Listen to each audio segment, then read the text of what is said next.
Halo pemirsa, kembali lagi bersama saya Katarina Amelia di Wajah Sore. Presiden Amerika Serikat Donald Trump mengumumkan bahwa Israel telah menyetujui syarat-syarat gencatan senjata selama 60 hari di jalur Gaza. Pengumuman ini disampaikan menjelang pertemuan Trump dengan Perdana Menteri Israel Benjamin Netanyahu. Informasi lainnya pemirsa, surat kabar Israel Haaretz mengungkap kontraktor militer Israel dibayar 5.000 shekel untuk setiap rumah warga Palestina yang mereka hancurkan di Gaza. Nilai itu setara lebih dari 24 juta rupiah per rumah yang dihancurkan. Pemirsa, inilah Wajah Sore selengkapnya. Suriah dan Israel disebut berpotensi menggelar pertemuan langsung tingkat tinggi. Presiden sementara Suriah Ahmed al-Shara disebut siap menormalisasi hubungan dengan Israel, asalkan syarat tertentu dipenuhi.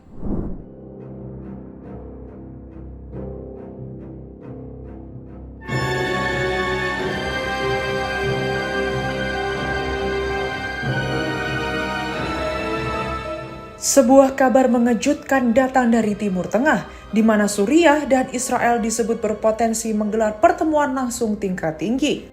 Presiden sementara Suriah Ahmed al-Shara disebut siap menormalisasi hubungan dengan Israel asalkan syarat tertentu dipenuhi.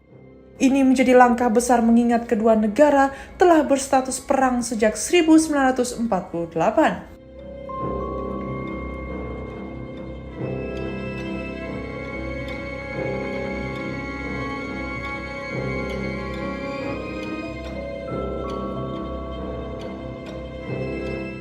Dalam pernyataan publiknya, al-Shara mengatakan era saling bom harus diakhiri dan keamanan kawasan perlu diutamakan. Uni Emirat Arab disebut sebagai mediator dalam pembicaraan rahasia antara Suriah dan Israel. Jalur komunikasi diam-diam mulai dibangun usai kunjungan al-Shara ke UEA pada April lalu.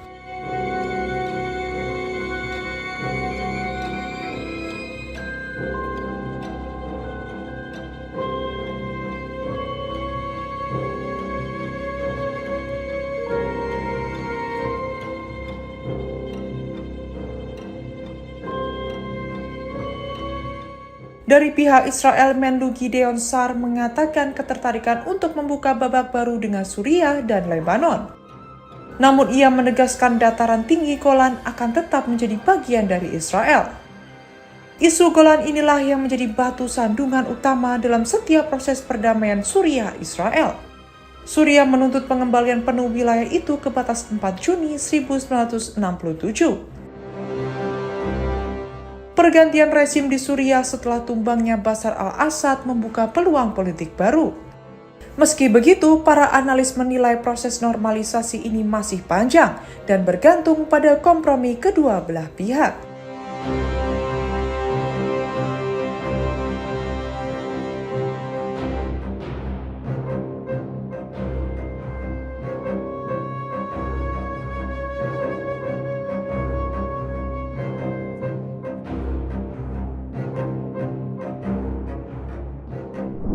Tiga jurnalis Turki ditahan kejaksaan karena kartun satir Nabi Muhammad dan Nabi Musa. Kartun itu dimuat dalam majalah mingguan Leman edisi 26 Juni 2025 yang menampilkan kedua nabi berjabat tangan dengan latar perang.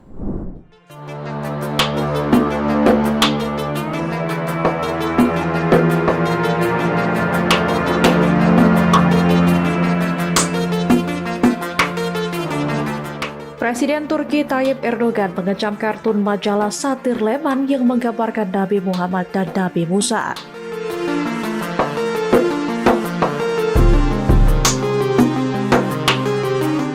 Erdogan menyebut gambar itu sebagai provokasi keji yang menyulut kemarahan publik, khususnya kelompok religius konservatif.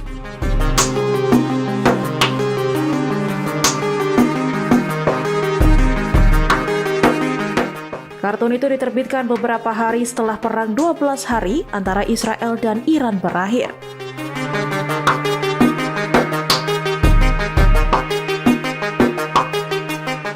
Dalam gambar tersebut, Nabi Muhammad dan Nabi Musa tampak berjabat tangan di langit dengan latar rudal berterbangan di bawahnya.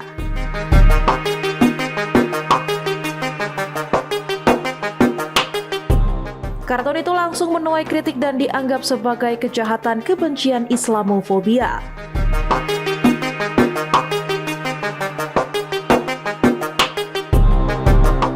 Majalah Leman kemudian meminta maaf kepada pembaca yang merasa tersinggung.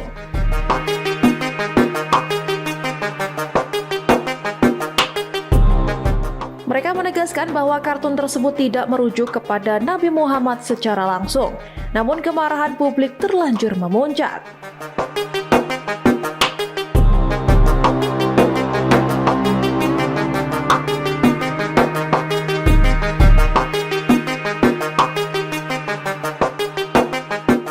Pada Senin malam, para pengunjuk rasa menerobos kantor Leman dan bentrok dengan polisi.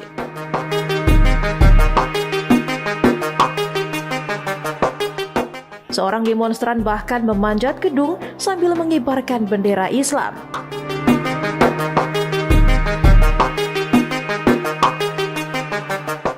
Polisi berjaga ketat setelah insiden yang memicu ketegangan luas di Istanbul itu.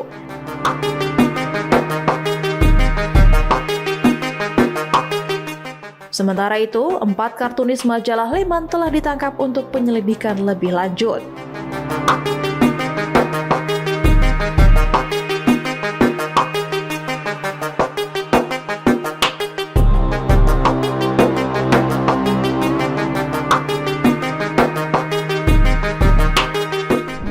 Kontroversi yang melibatkan Presiden ke-7 Republik Indonesia Joko Widodo terus muncul satu persatu usai tak lagi menjabat sebagai kepala negara. Tak hanya pribadi Jokowi, keluarganya pun tak luput dari serangan. Berikut sederet kontroversinya.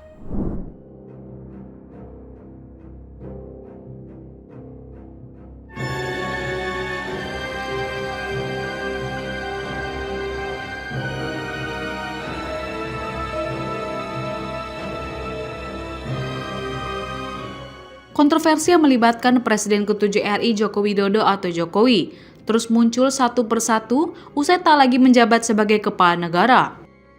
Setelah kasus dugaan ijazah palsu, muncul tuduhan-tuduhan lainnya.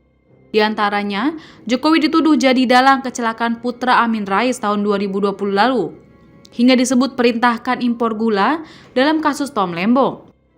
Tak hanya pribadi Jokowi, keluarganya pun tak luput dari serangan. Berikut sederet kontroversinya.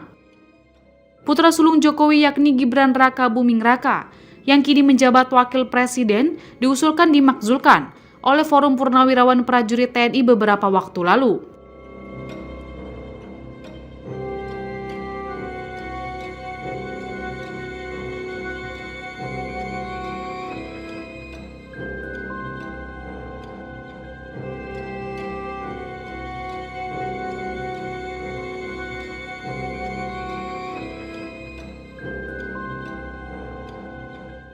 Surat usulan pemakzulan itu telah dikirim ke DPR dan MPR RI. Dalam suratnya, mereka menyebut Gibran maju melalui putusan Mahkamah Konstitusi atau MK yang dinilai cacat hukum. Forum itu juga mengkritisi rekam jejak Gibran yang dianggap minim pengalaman, serta meragukan dari segi kepatutan etika dan moral.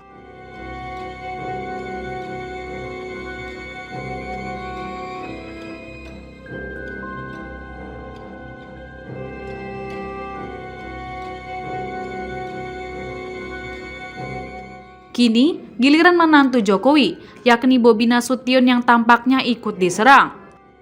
Bobi adalah suami dari Kahiyang Ayu, putri sulung Jokowi.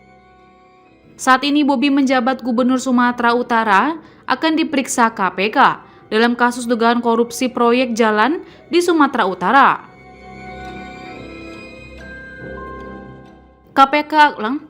KPK akan menelusuri aliran uang dari perkara korupsi yang menyeret salah satu anak buah Bobi, yaitu Kepala Dinas PUPR Sumatera Utara. Total nilai proyek mencapai 231,8 miliar rupiah, dan KPK menyatakan masih akan menelusuri dan mendalami proyek-proyek lainnya. Terkait hal itu, Bobi menyerahkan hal itu atau follow the money ke KPK. Ia juga menyatakan kesiapannya diperiksa oleh penyidik KPK terkait kasus dugaan suap yang melibatkan orang kepercayaannya, yaitu Topan Obaja Putra Ginting.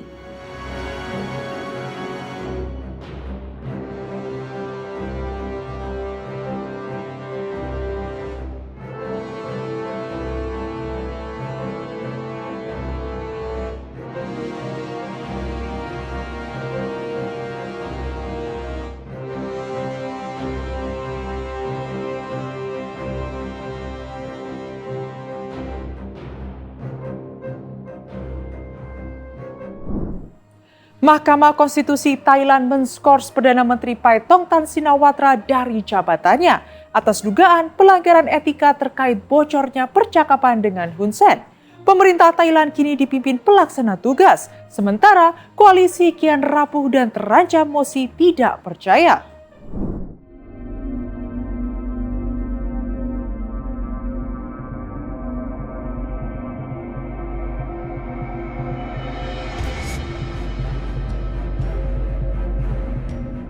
Panggung politik Thailand kembali bergejolak, di mana sorotan tajam tertuju pada Perdana Menteri Paetongtarn Shinawatra pada Selasa 1 Juli 2025. Secara mengejutkan, ia diskors sementara dari jabatannya oleh Mahkamah Konstitusi atau MK.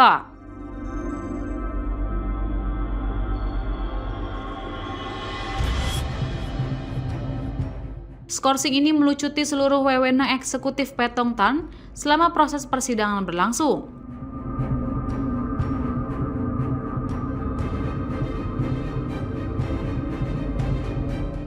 Meski demikian, Paetongtarn memilih untuk menerima putusan ini dengan lapang dada.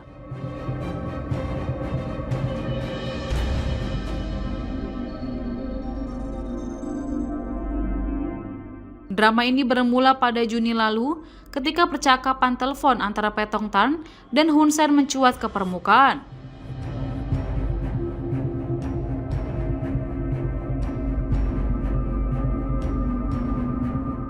Dalam pembicaraan itu membahas isu perbatasan Thailand-Kamboja, Paetongtarn terekam memanggil Hun Sen dengan sebutan paman.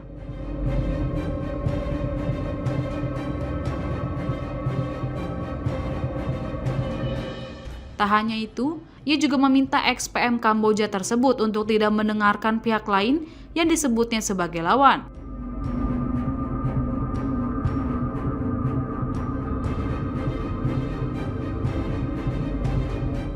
Sebuah pernyataan yang kemudian diidentifikasi merujuk pada angkatan bersenjata Thailand di wilayah timur laut.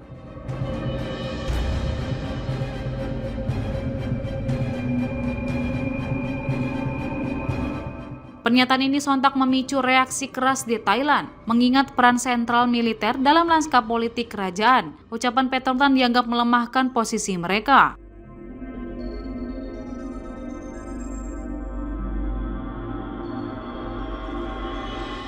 Para legislator konservatif tak buang waktu, menuding Paetongtarn telah tunduk pada Kamboja dan melanggar ketentuan konstitusional tentang integritas yang jelas serta standar etika.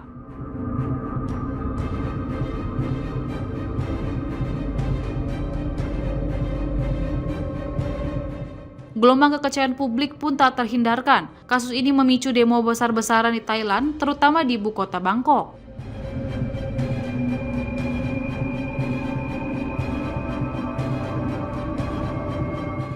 Sekitar 10.000 warga turun ke jalan menyuarakan protes terhadap pemerintahan Putri Thaksin Shinawatra ini.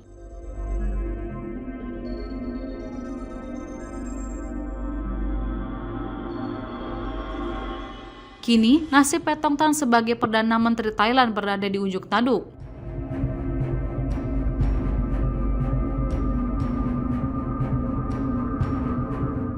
Akankah ia mampu melewati badai ini dan kembali menduduki kursi kekuasaan? Ataukah skandal telepon paman ini akan menjadi akhir dari karir politiknya?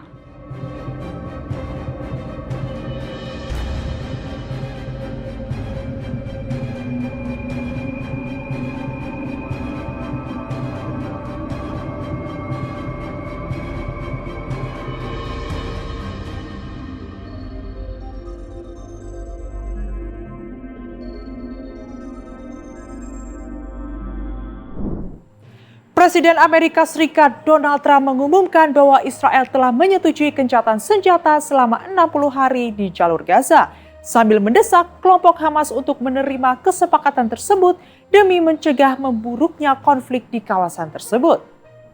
What does confident mean when you're like when you have one vote and you have 100 people going to vote? I think so. I think it's going to be the greatest bill ever passed, even for you as an example. Tremendous amount of homeland security.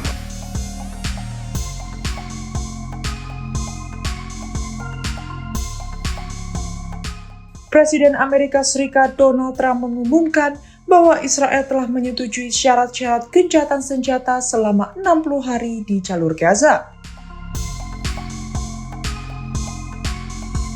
Are there concerns about the Medicaid though?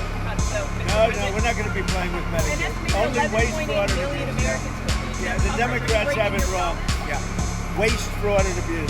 In fact, if you look at Trump juga mengingatkan kelompok Hamas agar menerima kesepakatan tersebut untuk mencegah memburuknya situasi di wilayah tersebut. they have no idea what they're doing. Just like they don't have any idea what they did on the border, they have no idea. Pengumuman ini disampaikan menjelang pertemuan Trump dengan Perdana Menteri Israel Benjamin Netanyahu yang dijadwalkan berlangsung di Gedung Putih pekan depan.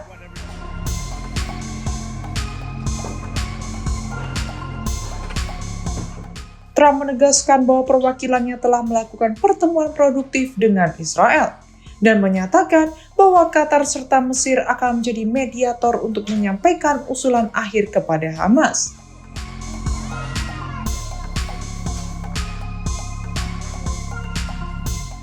Trump berharap Hamas menerima kesepakatan demi kebaikan Timur Tengah dengan menekankan bahwa kondisi hanya akan memburuk jika penolakan terus berlanjut. נשיא ארצות הברית דונלד טראמפ עם סגן הנשיא ואנס, עם מזכיר המדינה והיועץ לביטחון לאומי מרקו רוביו. Sementara itu, Netanyahu menghadapi tekanan politik dari sayap kanan koalisinya yang menolak gencatan senjata, serta dari keluarga Sandra yang menuntut pembebasan.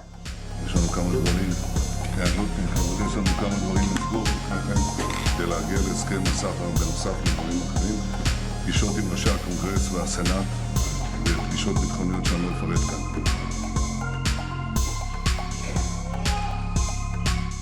Pertemuan antara Netanyahu dan Trump diperkirakan akan membahas beberapa hal, di antaranya seperti pelaksanaan gencatan senjata, peta jalan menuju solusi jangka panjang, dan langkah-langkah keamanan selama masa jeda konflik berlangsung.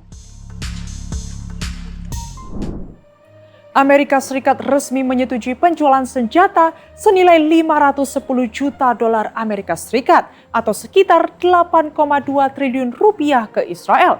Paket bantuan militer ini berupa ribuan kit Joint Direct Attack Munition atau JDAM.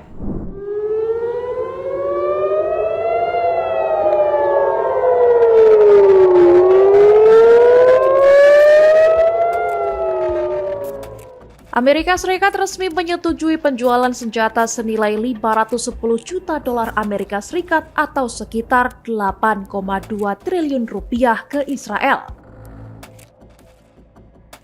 Paket bantuan militer ini berupa ribuan kit Joint Direct Attack Munition atau JDAM. JDAM adalah sistem panduan canggih berbasis GPS yang mengubah bom konvensional menjadi senjata presisi tinggi. Menurut Pentagon, langkah ini diambil untuk memperkuat pertahanan Israel menghadapi ancaman masa kini dan mendatang. Total, ada lebih dari 7.000 kit panduan untuk bom MK82 dan BLU-109 yang akan dikirim. Penjualan ini juga mencakup layanan logistik, teknis, dan dukungan dari kontraktor militer Amerika.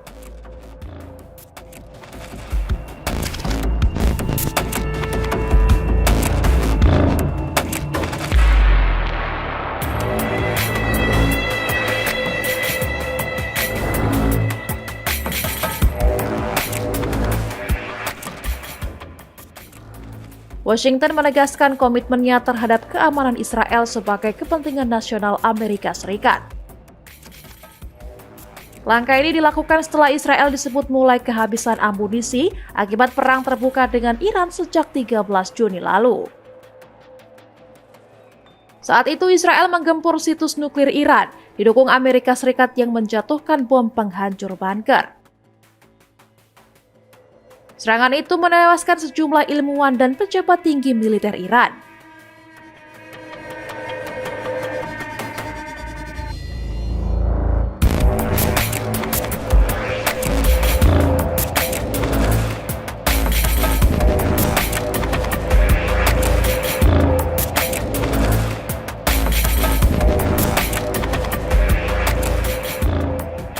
Kini, meski gencatan senjata telah tercapai, Israel bersumpah akan menggagalkan upaya Iran membangun kembali fasilitas nuklirnya. Sementara Iran bersikeras bahwa program nuklirnya murni untuk kepentingan sipil. Surat kabar Israel Haaretz mengungkap kontraktor militer Israel dibayar 5.000 shekel untuk setiap rumah warga Palestina yang mereka hancurkan di jalur Gaza. Nilai itu setara lebih dari 24 juta rupiah per rumah yang dihancurkan.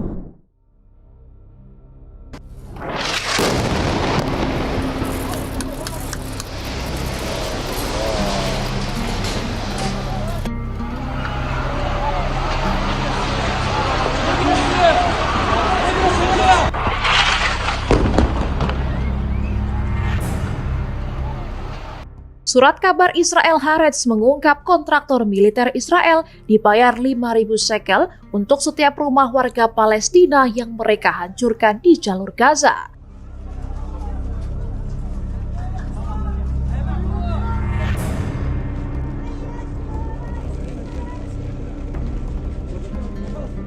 Nilai itu setara lebih dari 24 juta rupiah per rumah yang dihancurkan. Seorang tentara Israel di Gaza mengaku para kontraktor menghasilkan banyak uang dari penghancuran ini. Ia menyebut jika kontraktor tidak menghancurkan rumah, itu dianggap kerugian finansial dan tentara harus memastikan mereka tetap bekerja.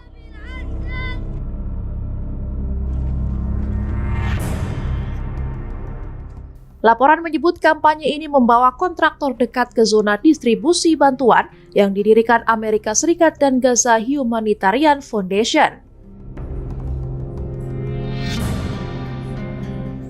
Di titik itu, warga Palestina berkumpul untuk mencari makanan dan bantuan.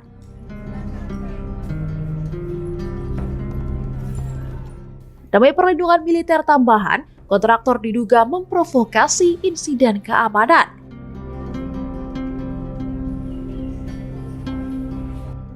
Akibatnya, tentara Israel menembaki warga sipil yang sedang mencari bantuan. Serangan ini telah menyebabkan kematian warga Palestina yang kelaparan.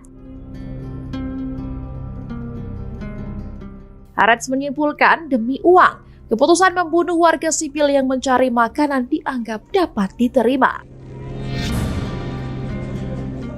Sebelumnya, tentara Israel juga mengaku diperintahkan menembak warga tak bersenjata di zona bantuan meski mereka tak menimbulkan ancaman.